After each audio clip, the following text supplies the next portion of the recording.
வணக்கம். இன்னைக்கு உங்களுக்காக கதை சொல்ல வந்திருப்பது வியல் உங்கள் சகி. இன்னைக்கு நம்ம பார்க்க போற கதையின் பெயர் யாரைத்தான் நம்புவதோ. கதைக்குள்ள போலாமா? இந்த வீடு உனக்கு பிடிச்சிருக்கா கிலா என்று கேட்டுக்கொண்டே ஆபீஸிற்கு கிளம்பி வெளியே வந்தான் ரமேஷ். பிடிச்சிருக்குங்க, ரொம்ப அழகா இருக்கு என்று கூறிக்கொண்டே மூட்டையை அவிழ்த்து குக்கரை வெளியில் எடுத்தாள். சாரிடாமா, இன்னைக்கு ஒரு நாளைக்கு நீ அட்ஜஸ்ட் பண்ணிக்க. இன்னைக்கு ஆபீஸ்ல ஒரு முக்கியமான மீட்டிங் இருக்கு, அதுதான் லீவ் போட முடியல. நாளைக்கு லீவுக்கு சொல்லிட்டு வந்துடுறேன். அப்புறம் 2 பேரும் சேர்ந்து சாமான்லாம் செட் பண்ணிடலாம். அட, நீங்க வேற, இதெல்லாம் ஒரு பெரிய வேலையா? நான் பாத்துக்கிறேன், நீங்க கிளம்புங்க என்று அவள் கூறிக்கொண்டிருக்க பக்கத்து வீட்டில் இருந்து வீணையை மீட்டும் சத்தம் கேட்டது. என்ன இது, வீணை சத்தம் கேக்குது? யாராவது வாசிக்கிறாங்களா என்ன என்று ஆச்சரியமாக கிலாவை பார்த்தான் ரமேஷ். ஆமாங்க, பக்கத்து வீட்டுல இருக்கிற பொண்ணு தான் வாசிக்கிறா. அப்படியா? ஆமா, காலையில பால் காய்ச்சணும் இல்ல, அந்த பாலை கொண்டு போய் அவங்க கிட்ட கொடுக்க போயிருந்தேன். அப்பதான் பார்த்தேன், அந்த பொண்ணுக்கு என்ன ஒரு மிஞ்சி போனா 18-19 வயசு இருக்கும். சின்ன பொண்ணுதான், ரொம்ப நல்லா வாசிக்கிறா. காலேஜ்ல படிக்கிறாளாம், ஆசைப்பட்டு வீணை கத்துக்கிறாளாம். தினமும் காலையில சாயங்காலம் வாசிப்பாளாம். அது சரி, அதுக்குள்ள இவ்வளவு விஷயம் கேதர் பண்ணிட்டியா என்று சிரித்தான் ரமேஷ். ஆமாங்க, நம்ம காம்பவுண்ட்ல இருக்கிறது 2 வீடு. நம்ம பக்கத்து வீட்டுக்காரங்க அவங்க தான். நீங்க வெளியில போயிட்டா அவங்க கிட்டதான் நான் பேசி ஆகணும், பழகணும். அந்த அம்மா கூட ரொம்ப நல்லவங்களா தெரியுறாங்க, ரொம்ப சாது அந்த பொண்ணு போல. அவங்களுக்கு ஒரு பையன் இருக்காராம், அவர் தான் மூத்தவராம். ஏதோ பிரைவேட் கம்பெனில வேலை பார்க்கறாராம். பாவம், வயசு 30 கிட்ட ஆகுதாம். ஆனா இன்னும் கல்யாணம் செட் ஆகல போல. அந்த பையனுக்கும் பொண்ணுக்கும் கிட்டத்தட்ட 10 வயசு வித்தியாசம் இருக்கும். அவங்க அப்பா இல்லையா? இல்லைங்க, 2 வருஷம் முன்னதான் ஹார்ட் அட்டாக் வந்து இறந்துட்டாராம். அந்த அம்மாக்கும் உடம்பு ஒன்றும் சரியில்லை போல இருக்கு, வீசிங் இருக்கான். பாவம், அவங்க பையன் ஒரு சம்பளத்துல தான் குடும்பத்தை பார்த்தாக்கணும் போல இருக்கு. அது சரி, அப்ப எப்படி அந்த பையனுக்கு கல்யாணம் ஆகுறது? வயசுக்கு வந்த தங்கச்சி படிக்கிறா வேற, அவளை இன்னும் கரை சேர்க்கணும், அம்மாவை பார்க்கணும், இதுலயே சரியா போயிடும். சரிம்மா, நான் கிளம்புறேன், நேரமாகுது. பார்த்து பத்திரமா இரு, ரொம்ப ஒன்றும் ஸ்ட்ரெயின் எடுத்துக்காத, நான் வந்து பாத்துக்கிறேன், சரியா என்றவள் கன்னத்தை கிள்ளி முத்தம் கொடுத்து விட்டு வெளியே சென்றான். சிரித்து கொண்டே அவனை வழி அனுப்பிவிட்டு உள்ளே வந்தாள் அகிலா. என்னம்மா, தம்பி ஆபீஸுக்கு கிளம்பிடுச்சா என்று கேட்டுக்கொண்டு அங்கே வந்தாள் தேவகி. இப்பதாம்மா கிளம்புறாரு என்று சிரித்து கொண்டு அவள் அருகில் வந்தாள் அகிலா. இதற்குள் உள்ளிருந்து ஒரு இளம் பெண் ஜடையை பின்னிக் கொண்டு வெளியே வர, அம்மா, என் ஹேர் பேண்ட் எங்கம்மா வச்சீங்க என்று தேவகியின் அருகில் வந்து நின்றாள். அந்த ஜன்னல் கிட்ட பாருடி, எப்ப பாரு அங்க இங்கன்னு ஏதாவது வச்சிட வேண்டியது, அப்புறம் இதை காணோம் அதை காணோம்னு என்று அவள் தலையில் லேசாக கொட்டிய தேவகி திரும்பி அகிலாவை பார்த்து, இப்படிதாம்மா, எங்கன்னா அங்க எல்லாத்தையும் போட்டுட்டு அம்மா இதை காணோம் அதை காணோம்னு சின்ன குழந்தையாட்ட என் முந்தானையை பிடிச்சிட்டு சுத்துவா என்று சிரித்தாள். அவ சின்ன குழந்தை தானேம்மா என்று சிரித்தாள் அகிலாவும். அப்படி சொல்லுங்கக்கா என்று அந்த பெண் அகிலாவை சிரித்து கொண்டே பார்க்க, ஆமா, உன் பேர் என்னம்மா என்று அகிலாவளிடம் சென்றாள். என் பேரு ரேவதிக்கா. ஓ அப்படியா, நல்ல பேரு. அக்கா, உங்க பேரு? ஏய், காலையில தானே சொல்லிச்சு அகிலான்னு என்று தேவகி அவளை முறைத்தாள். ஆமா, எனக்கு தெரியாதுமா, நான் கவனிக்கல. ஆமா, அந்த வீணையை தூக்கி வச்சு வாசிக்க ஆரம்பிச்சா பக்கத்துல என்ன நடக்குதுன்னு உனக்கு என்ன தெரியுது? ஆமா ரேவதி, நானே உன்கிட்ட சொல்லணும்னு இருந்தேன், நீ ரொம்ப நல்லா வீணை வாசிக்கிறியே. இன்னைக்கு எங்க வீட்டுக்காரர் கூட கேட்டுட்டு ரொம்ப நல்லா இருக்குன்னு சொல்லிட்டு இருந்தாரு என்றாள் அகிலா. அப்படியாக்கா, ரொம்ப தேங்க்ஸ். அம்மா பாரு, ஊர்ல இருக்கிறவங்க எல்லாரும் என்ன பாராட்டுறாங்க, ஆனா நீ தான் எப்ப பாரு திட்டிக்கிட்டே இருக்க. பத்தாததுக்கு உன் புள்ள ஒரு தலைவேதனை, இங்க நிக்காத அங்க உட்காராதன்னு என்று அவள் கூறிக்கொண்டிருக்க, என்ன ரேவதி கிளம்பிட்டியா என்று கேட்டுக்கொண்டு அங்கு வந்தான் சங்கர். தோ கிளம்பிட்டேன் என்று ரேவதி உள்ளே சென்றாள். என்னப்பா, ஆபீஸுக்கு கிளம்பிட்டியா? அகிலா, தோ இவன் தான் என் பையன் சங்கர். நான் காலையில சொல்லல, நீ வந்திருக்கும் போது அவன் கடைக்கு போயிருந்தான் என்றாள் தேவிக்கு. அகிலா சங்கரை பார்த்து லேசாக புன்னகை செய்ய சங்கரும் சிரித்து விட்டு தனது தாயை பார்த்தான். என்னப்பா அப்படி பாக்குற? நம்ம பக்கத்து வீட்டுக்கு வந்திருக்காங்கன்னு சொன்னனே, அந்த பொண்ணுதான், இது பேரு அகிலாவான் என்றாள். ஓ அப்படியா, ஆமா, நீங்க ஒர்க் பண்றீங்களா என்றான் சங்கர் அகிலாவை பார்த்து. இல்ல, கல்யாணத்துக்கு முன்னாடி ஒர்க் பண்ணிட்டு இருந்தேன், கல்யாணத்துக்கு அப்புறம் அவரு தான் வேண்டான்னு சொல்லிட்டாரு. அப்படியா, சார் எங்க ஒர்க் பண்றாரு? எல்ஐசியில் ஒர்க் பண்றாரு. ஓ, வெரி குட். ஆமா, வேலைக்கு போயிட்டு இருந்துகிட்டு இப்ப வீட்டுல இருக்க போர் அடிக்கலையா உங்களுக்கு என்றார் ரமேஷ் அகிலாவை பார்த்து சிரித்து கொண்டு. என்னடா போர் இருக்கு? வீட்டுல பொம்பளைங்களுக்கு 1000 வேலை இருக்கும். புள்ள ஒண்ணு பிறந்துட்டா அப்புறம் அது கூடவே சரியா இருக்க போகுது என்று சிரித்தாள் தேவகி. அகிலா வெட்கத்தோடு தலையை குனிந்து கொண்டாள். அம்மா, இதுக்குள்ளே என்ன புள்ள குட்டின்னு? கொஞ்ச நாள் அவங்க ஃப்ரீயா தான் இருக்கட்டுமே என்று அகிலாவை பார்த்தான் சங்கர். அகிலாவின் முகம் சட்டென மாறியது. இதோடு அந்த பேச்சை கட் செய்ய அவள் நினைத்தாள். சரி, எனக்கு கொஞ்சம் உள்ள வேலை இருக்கு, நான் கிளம்புறேம்மா என்று கூறிவிட்டு கடகடவென உள்ளே சென்றாள். அவள் சென்றதும் தனது தாயை பார்த்த சங்கர், அம்மா, நான் ஏதாவது தப்பா சொல்லிட்டேனா என்ன? அவங்க ஏன் இப்படி உள்ள போயிட்டாங்க? ஏய், அவ சின்ன பொண்ணுடா, ரொம்ப கூச்ச சுபாவம் இருக்கிற பொண்ணு போல இருக்கு. சில பொண்ணுங்களுக்கு இந்த மாதிரி விஷயம்லாம் வெளியாளுங்க கிட்ட, அதுவும் ஆம்பளைங்க கிட்ட பேச பிடிக்காது. அதுதான் இந்த பொண்ணும் நீ இப்படி பேசினதும் உள்ள போயிட்டா. அட கடவுளே, இதுல என்ன தப்பு இருக்கு? ஏதோ சரி, போகட்டும், எனக்கு டைம் ஆகுது. ஏய் குட்டி பிசாசே, சீக்கிரம் வா என்று உள்ளே எட்டி பார்த்து குரல் கொடுத்தான் சங்கர். தோ வரேன் பெரிய பிசாசு என்று பதிலுக்கு உள்ளிருந்து குரல் கொடுத்தாள் ரேவதி. 1 மாதம் சென்றது. தேவகியும் அகிலாவும் நன்கு சிநேகமாகினர். சங்கர், ரமேஷ், ரேவதி அனைவரும் வெளியே சென்றதும் 1 மணி நேரம் வெளியே அமர்ந்து கொண்டு கீரைகளை ஆய்ந்து கொண்டும் காய்கறிகளை நறுக்கி கொண்டும் இருவரும் பேசிக்கொண்டு அரட்டை அடிப்பதும், மாலையில் மாடியில் துணிகள் எடுக்க போகும் போது ரேவதியிடம் அரட்டை அடிப்பதும், வாரம் 1 நாள் மார்க்கெட்டிற்கு சென்று தேவகியும் அகிலாவும் காய்கறிகள் வாங்கி வருவதும், வீட்டில் செய்யும் குழம்பு காய்கறிகளை பகிர்ந்து கொள்வதும் என இருக்க ரமேஷும் அகிலாவை ஒன்றும் கேட்டுக்கொள்வதில்லை. மாலையில் ஒவ்வொரு நாள் ரேவதியை வீணை வாசிக்கும்படி அகிலா கேட்க அவள் வாசிப்பதை ரசித்து கேட்டுக்கொண்டிருப்பாள். சங்கர் வீட்டிற்கு வந்ததும் எழுந்து சென்று விடுவாள். தேவகி, ரேவதியிடம் மட்டும் அகிலா நன்கு பேசிக் கொண்டிருந்தாலும் சங்கரிடம் அவ்வளவாக அவள் பேசுவதில்லை. ஆரம்பத்தில் சங்கரும் அகிலாவிடம் பேசாமல் அமைதியாக சென்று கொண்டிருந்தாலும் 1 வாரமாக அவன் அகிலாவிடம் வலுக்கட்டாயமாக பேசுவதும் அவளை ஓரக்கண்ணால் பார்ப்பதும் என இருந்தான். இதை பார்த்த அகிலாவிற்கு மனதில் சற்று நெருடல் ஏற்பட்டது. ஆனாலும் தேவகியின் நட்பிற்காக அதை ஒன்றும் பெரிதுபடுத்தாமல் அமைதியாக இருந்தாள். அன்று மாடியில் துணிகளை காய போட்டிருந்த அகிலா அதை எடுக்க மறந்துவிட மழை தூறிக்கொண்டிருப்பதை பார்த்து கடகடவென மாடிக்கோடினாள். மெதுவா மெதுவா, பதறாதீங்க, இந்தாங்க, நானே உங்க துணிகளை எடுத்துட்டு வந்துட்டேன் என்ற கையில் இருந்த துணிகளை அவளிடம் நீட்டினான் சங்கர். எதுக்கு நீங்க? இதுல என்ன இருக்கு? நானும் மாடியில துணி எடுக்க தான் வந்தேன். அப்படியா? ஆமா, ரேவதி தானே எப்பவும் எடுப்பா. நான் தான் அவளை போக வேண்டான்னு சொன்னேன். இந்தாங்க என்று துணிகளை நீட்டினான். அதை அவன் கையிலிருந்து வாங்கி கொண்டு தேங்க்ஸ் என்று சொல்லிவிட்டு கடகடவென உள்ளே சென்றாள் அகிலா. துணிகளை கொண்டு வந்து தொப்பென அவள் சோஃபாவில் போட காப்பி குடித்து கொண்டிருந்த ரமேஷ், என்னம்மா, எதுக்கு இப்படி கொண்டு வந்து போடுற என்று அவளை பார்த்தான். துணியெல்லாம் நனைஞ்சிடுச்சு, அதுதான் என்று முகத்தை உம்மென்று வைத்து கொண்டாள். அதுதானே, அதுக்கே இப்படி மூஞ்ச தூக்கி வச்சுக்கிற? இந்த மழை ஒண்ணு நேரம் காலம் தெரியாம இதுக்கு பயந்துகிட்டு தப தபன்னு ஓட வேண்டி கிடக்கு, மூச்சு வாங்குது என்று சோஃபாவில் அமர்ந்தாள். ஏய், என்னாச்சு உனக்கு? இதுக்கு தான் நான் சொன்னேன், எப்பவும் போல நானே போய் துணி எடுத்துட்டு வரேன்னு. 1 வாரமா நான் தானே துணி எடுத்துட்டு வரேன், இன்னைக்கு ஏன் அப்படி ஓடுன? ஆமா, நீங்களே இப்பதான் வந்து காப்பி குடிச்சிட்டு இருக்கீங்க. நீங்க குடிச்சிட்டு போறதுக்குள்ள மொத்த துணியா நனைஞ்சிருக்கும் என்று சலித்து கொண்டு ஈர துணிகளை எடுத்துக்கொண்டு உள்ளே காய வைக்க சென்றாள். என்னாச்சு இவளுக்கு? லேசா துணி நனைஞ்சதுக்கு இப்படி சலிச்சுக்கிறா என்று ஒன்றும் புரியாமல் காப்பி குடித்து கொண்டிருந்தான் ரமேஷ். உள்ளே ரூமில் கொடியை கட்டி துணிகளை காய வைத்துக் கொண்டிருந்த அகிலாவின் மனது குமுறி கொண்டிருந்தது. அந்த சங்கரை பார்த்தாலே எரிச்சலா இருக்கு. வேணும்னு இன்னைக்கு நான் வருவேன்னு தெரிஞ்சுதான் துணி எடுக்க மாடிக்கு போயிருக்கான். எப்போ அந்த ரேவதி பொண்ணுதான் துணி எடுக்க போவா, இன்னைக்கு என்ன புதுசா தங்கச்சி மேல கரிசனம்? அந்த ஆளுக்கு வயசு 30 கிட்ட ஆகுது இல்ல, இன்னும் கல்யாணம் வேற ஆகல. அதுதான் மனசுல சபலம். நாளே அந்த ஆளை பார்த்ததும் எரிச்சலா இருந்தது. நானும் தான் பாக்குறேன், 1 வாரமா ரொம்ப தான் வழியறான். எங்க வீட்டுக்காரர்கிட்ட பேச வேண்டியது தானே? பொம்பளை போல என்கிட்ட என்ன பேச்சு கிடக்கு?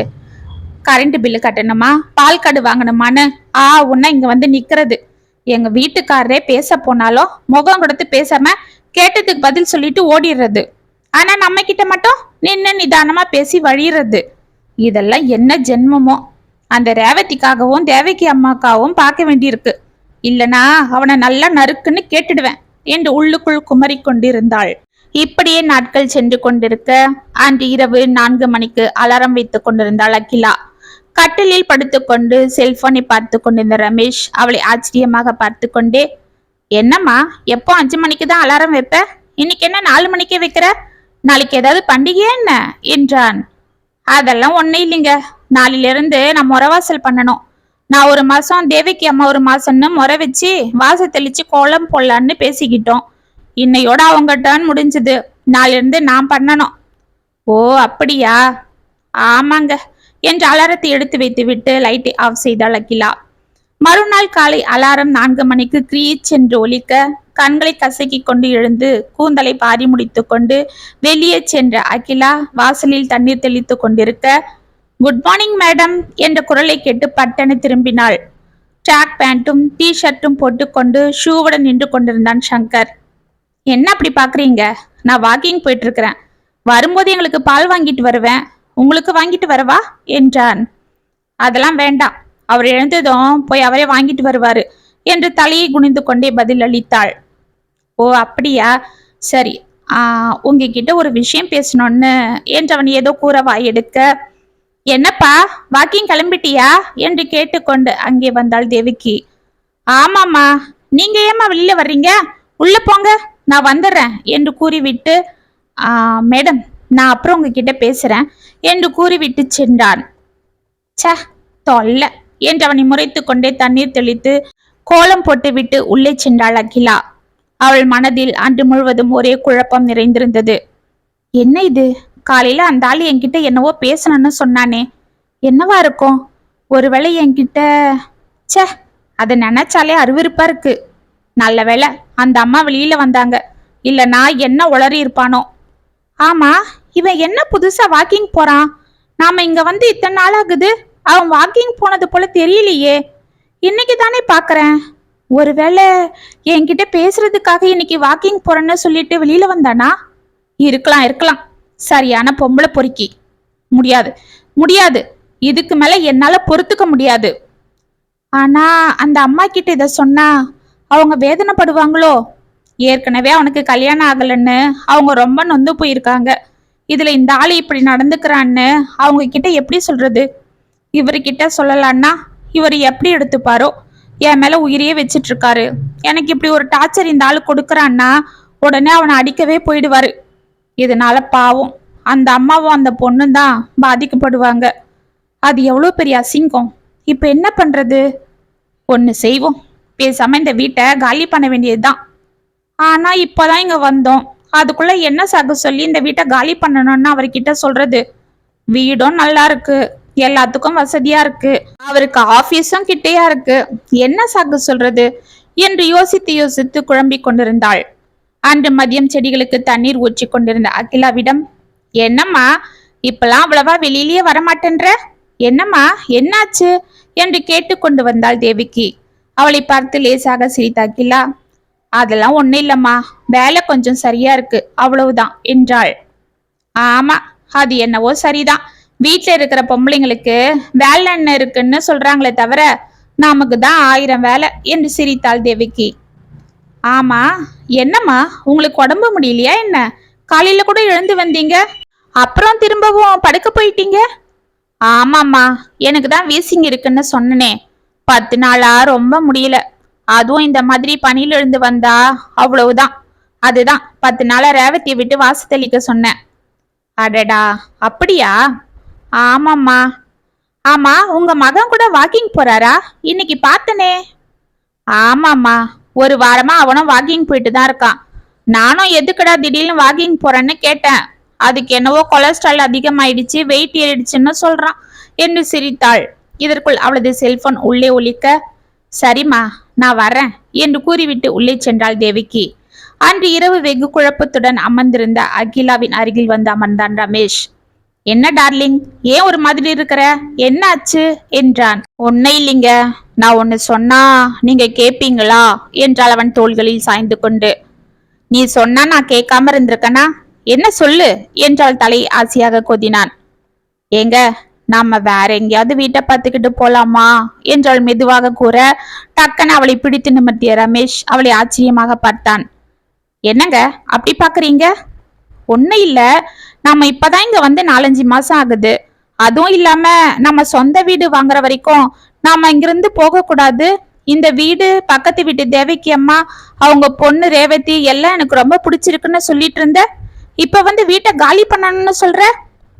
இல்லைங்க, எனக்கு என்னவோ இங்க சரியா செட் ஆகல. அவங்க வேற பக்கத்திலேயே இருக்காங்க, ஒரு பிரைவசியே இல்ல. என்னம்மா சொல்ற? நீங்க ஆபீஸுக்கு போயிட்டா அந்த அம்மா தான் எனக்கு துணையா இருக்காங்க, அவங்க இருக்கிறது எனக்கு நிம்மதியா இருக்குன்னு சொன்ன. அது அப்ப சொன்னேன், ஆனா இப்ப எனக்கு செட் ஆகலன்னா விடுங்களேன். இதோ பாரு அகி, இந்த வீடு எனக்கு ஆபீஸுக்கு கிட்டையா இருக்கு, உனக்கும் ஒரு பாதுகாப்பா இருக்கு, மார்க்கெட் மளிகை கடை எல்லாம் பக்கத்திலேயே இருக்கு. இதோ பாருங்க, எல்லாம் சரிதான், ஆனா எனக்கு இங்க பிடிக்கல என்று அவன் தோள்களில் இருந்து பட்டனை எழுந்து சற்று தள்ளி சென்று திரும்பி படுத்து கொண்டாள். அவளை ஆச்சரியமாக பார்த்து கொண்டு, என்ன இவ இப்படி அடம் பிடிக்கிறா, என்னாச்சு இவளுக்கு என்று யோசித்து கொண்டிருந்தான் ரமேஷ். ஒரு வாரம் சென்றது. வர வர சங்கரின் செயல்கள் அகிலாவிற்கு மிகவும் எரிச்சலை ஏற்படுத்தி கொண்டிருந்தது. அவன் அடிக்கடி அவளை பார்த்து கொண்டு செல்வதும், மாடியில் துணி எடுக்க சென்றால் அங்கு வந்து நின்று கொண்டிருப்பதும், ஒரு சாக்கு சொல்லி கொண்டு ரமேஷ் இல்லாத போது வீட்டிற்கு வந்து அவளிடம் ஏதோ பேச முயல்வதும் என இருக்க, இதை ஒன்றும் வெளியே சொல்ல முடியாமல் மிகவும் மன உளைச்சலில் இருந்தாள் அகிலா. 2 நாட்களாக அவளுக்கு தலைவலி அதிகமாக அன்று படுக்கை விட்டு எழுந்து கொள்ளாமல் அமைதியாக படுத்துக் கொண்டிருந்தாள். ஏய் செல்லம், என்ன இன்னைக்கு சாப்பாடு செய்யலையா? நான் ஆபீஸுக்கு போகணுமே, நேரமாகுதே என்று கேட்டுக்கொண்டு அவள் அருகில் வந்தான் ரமேஷ். அவனை பார்த்து முகத்தை திருப்பி கொண்டாள் அகிலா. என்னம்மா, எதுக்கு கோபம் என்று அவள் கன்னத்தில் கையை வைத்தான். அவளது உடல் கொதித்து கொண்டிருந்தது. என்னம்மா சூடா இருக்கு, ஃபீவரா என்ன என்று அவள் நெற்றியில் கையை வைத்தான். அவன் கைகளை பட்டனை எடுத்து விட்டாள் அகிலா. ஆமா, உங்களுக்கு அப்படியே என் மேல அக்கறை தான். ஏய், என்ன அப்படி பேசுற?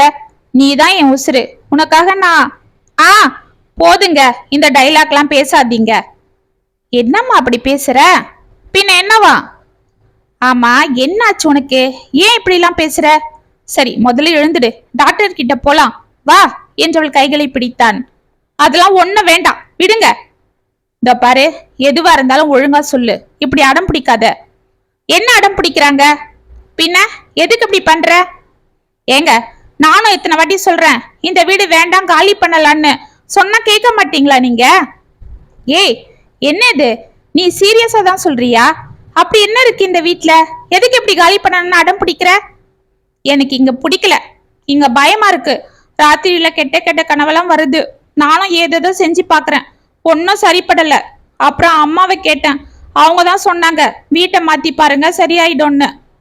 அவங்களுக்கு என்ன, ஈஸியா சொல்லிடுவாங்க என்று முனறினான் ரமேஷ்.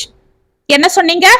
அப்பனா விடுங்க, நான் எங்க அம்மா வீட்டுக்கே போறேன், நீங்க உங்க இஷ்டம் போல இருங்க.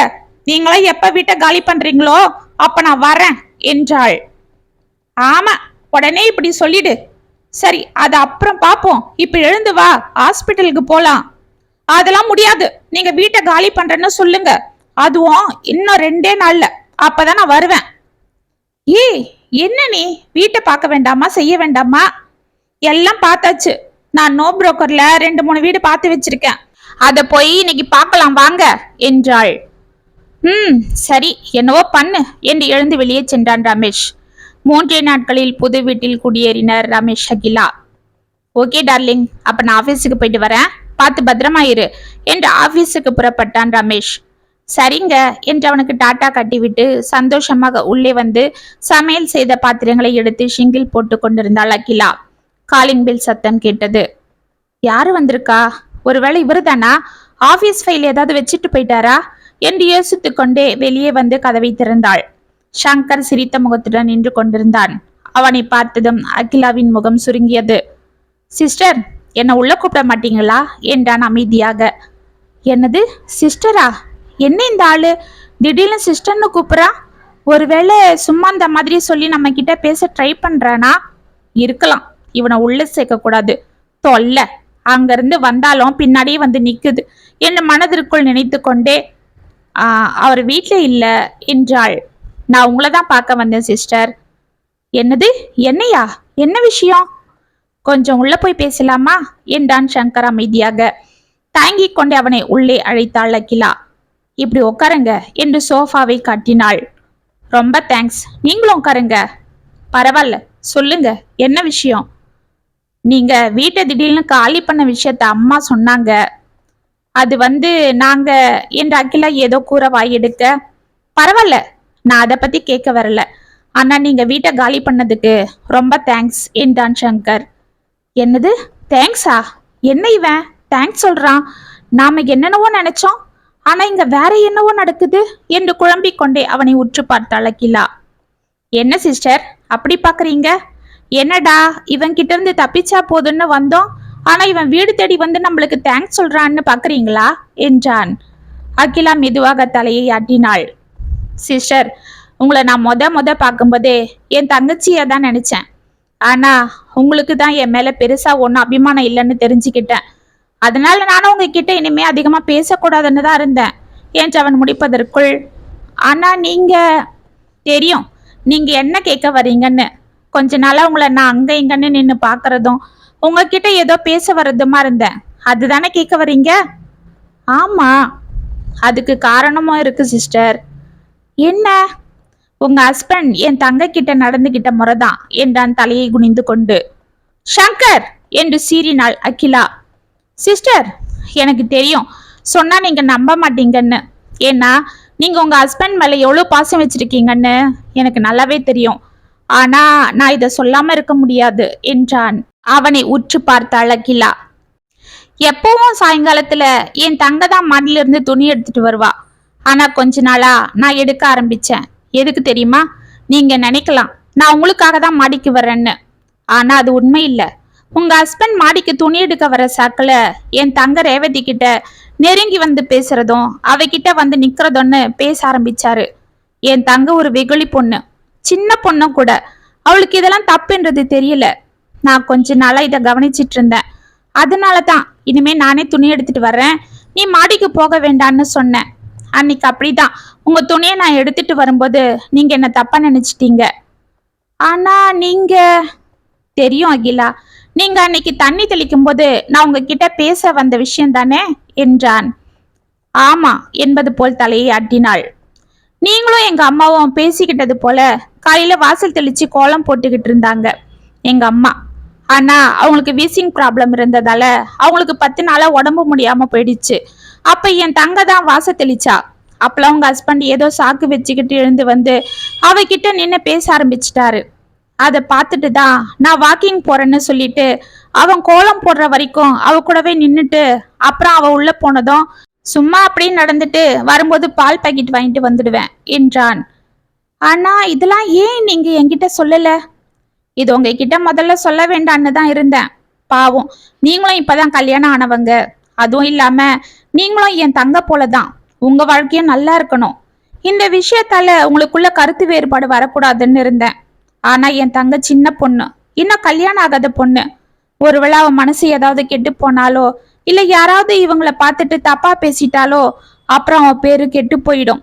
4 பேர் 4 விதமா பேச ஆரம்பிச்சிருவாங்க. இதனால உங்க வாழ்க்கையும் பாதிக்கும், என் தங்க வாழ்க்கையும் கேள்விக்குறியாகிடும்.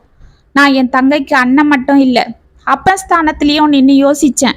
அதனால தான் உங்ககிட்ட சொல்ல வந்தேன். ஆனா நீங்க இதனால என்ன ஆவீங்களோ, ஒருவேளை அவரை வெறுத்துடுவீங்களோ, அவர்கிட்ட சண்டை போடுவீங்களோன்னு பயம் வந்துடுச்சு. உங்க வீட்டுக்காருக்கும் ஏதோ என் தங்கைய பார்த்து சின்னதா சபலம் ஏற்பட்டிருக்கலாம். அதனால இங்க இருந்து நீங்க போயிட்டா அது சரியாகிட்டோன்னு எனக்கு தோணுச்சு. அதனால தான் நான் உங்ககிட்ட அப்படி நடந்துகிட்டேன். ஏன்னா எங்க குடும்ப சூழ்நிலைக்கு அந்த வீட்டை விட்டு நான் இப்போதைக்கு காலி பண்ண முடியாது. புதுசா வீட்டை பார்த்து அட்வான்ஸுக்கு ரெடி பண்ணி இனி எல்லாம் செட் பண்றது எனக்கு பெரிய விஷயம். என் தங்க காலேஜுக்கும் அந்த இடம் ரொம்ப பக்கம். அதனால தான் நான் இப்படி பண்ணிட்டேன். நீங்க என்ன தப்பா நினைச்சாலும் பரவாயில்ல, எனக்கு என் தங்க வாழ்க்கை தான் முக்கியம்னு பட்டுது. அதோட உங்க வாழ்க்கையும் நான் யோசிச்சு பார்த்துதான் இப்படி நடந்துக்கிட்டேன். ஆனா என் மனசுல உங்க மேல எந்த தப்பான எண்ணமும் இல்லை சிஸ்டர். என்ன நம்புங்க.